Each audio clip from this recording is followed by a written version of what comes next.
Souvenir ఏదో publish చేశారు. అక్కడ టేబుల్ పట్టుకుని చూస్తున్నాను.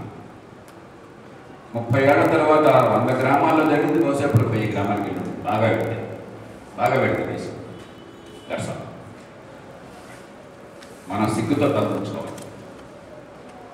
ఎందుకంటే మనకున్న స్ట్రెంగ్త్, మనకున్న లెవరేజ్ ఏంటంటే ప్రభుత్వం చేయడం లేదు కాబట్టి ఆ పని మనం చేయడం కాదు, ఎలా ఇన్స్టిట్యూషనలైజ్ చేస్తాం.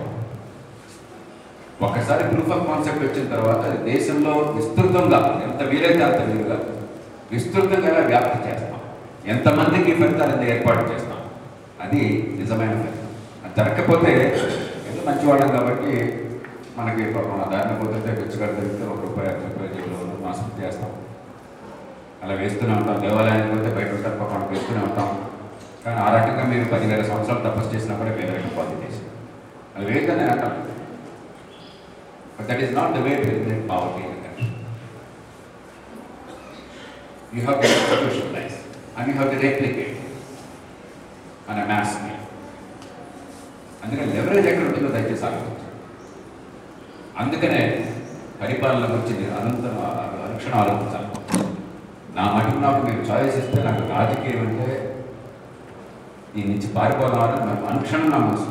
ఎందుకంటే ఈ చెత్త, ఈ చదారం, ఈ మూర్ఖులతో, ఈ పనికిమాలిన గాడిదలతో, ఒక మోరల్ పర్స్పెక్టివ్ లేనటువంటి వాళ్ళతో మన కనీసం నోట్లో పెట్టి మాట్లాడమని బాగుంది. అదంటే ఇష్టం ఉంది కాదు, ఎవరికేమంటే ఇష్టం ఉంది కాదు. ఈ దేశంలో మౌలికమైన మార్పులను తీసుకొచ్చి కోట్లాది మందికి మనం ఆశించిన ఫలితాలు అందాలంటే తప్ప వేరే మార్పులు లేదు. పరిపాలన తప్ప, ప్రభుత్వ వనరుల్ని సద్వినియోగం చేయడం తప్ప, ఇన్స్టిట్యూషనలైజేషన్ తప్ప వేరే మార్గం లేదు. మిగతా తప్ప ఇండివిజువల్గా మనం మంచి వాళ్ళని కాబట్టి చారిటీ చేద్దాం, కోరుకోవడం చేద్దాం. ఎంత చేసినా కూడా సముద్రంలో కాకిరెట్ట కూడా కాదు. At the end of the day అతి ఎక్కువ మంది జీవితాన్ని ప్రభావితం చేయాలి అని చెప్పండి రాజకీయాన్ని, పరిపాలనని ప్రభావితం చేయాలి. అది జరగాలి అంటే దానికి రెండే మాట్లాడాలి. ఒకటి, జనం చేతుల్లో అధికారాన్ని పెట్టాలి. ఎక్కడికి ఏ రంగమైన తీసుకోండి. నేను చూశాను మీ theme health, happiness and harmony అన్నారు. హ్యాపీనెస్ పక్కన పెడతాం, ఏదో ఇంటాలి. హెల్త్ అండ్ హార్మోనీ తీసుకున్నాం. మీరు హెల్త్ అందించాలి అని చెప్పండి. టెక్నాలజీ కాదు వారి సమస్య, వనరులు కాదు సమస్య. ఈ దేశంలో జాతీయ ఆరోగ్య మిషన్ రాసిన వాడిని, దాని అమలు కోసం పోరాడి కనీసం గ్రామీణ ప్రాంతాల్లో ఆ మిషన్ సాధించిన వాడిని. కానీ నేను ఆశించింది త్వరగా ఆ మిషన్. కాకపోతే గతంలో కంటే కాస్త ఎక్కువ డబ్బులు వస్తున్నాయి, కొన్నైనా కొంచెం జరుగుతున్నాయి, మంచి గుడ్డులు ఏమైనా చూపడచ్చు. కానీ నేను ఆశించింది అది కాదు.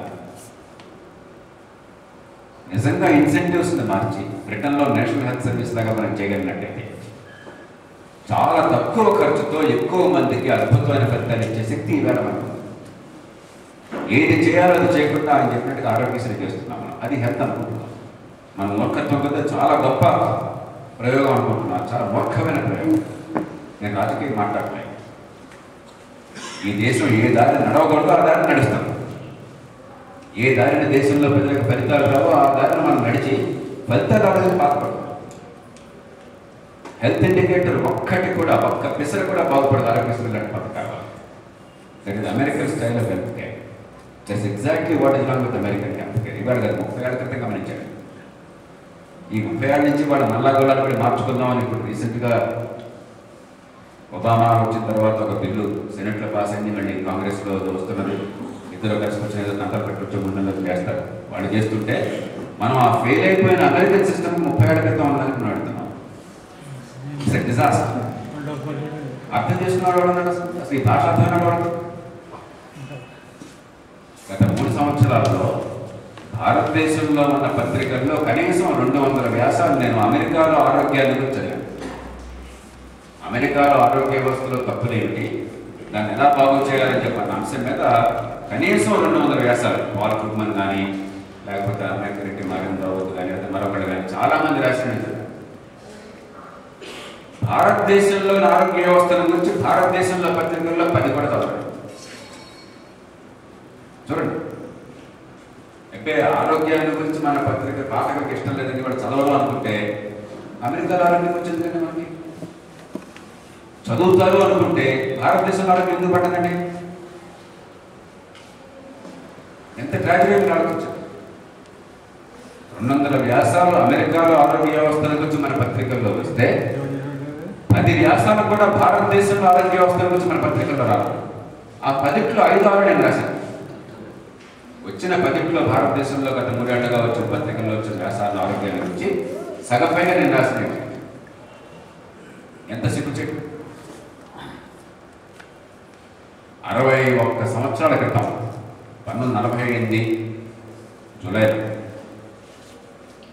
బ్రిటన్లో నేషనల్ హెల్త్ సర్వీస్ ఏర్పాటు చేశారు.